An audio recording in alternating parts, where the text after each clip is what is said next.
अब तिम्रा मठ मन्दिर अब हामी आगो लगाइदिने छौँ।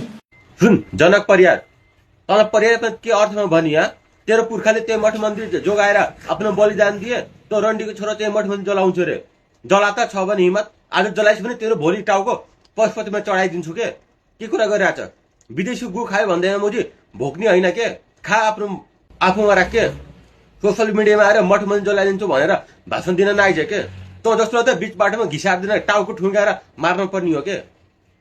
हो जाति भेदभाव छ, मैले छैन भनेको होइन। रन्डीको छोरो छ भने कसले गरिरहेछ खाते मुजी त्यसलाई गरेर जला न त औकात छ भने। मठ मन्दिरले तँलाई के दोष हो?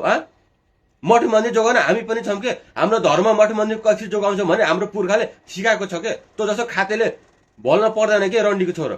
औकात छ भने मुजी जसले भेदभाव गरिरहेछ नि त्यसलाई जलाएर देखा के। बरु सपोर्ट गर्छु। मठ मन्दिरको बारेमा बोलिस् भने कसम भयो तेरो टाउको मुजी पशुपतिमा भेट चढाइदिन्छु के। बुझिस्? होसमा राख खाते मुजी। जय श्रीराम, हर हर महादेव।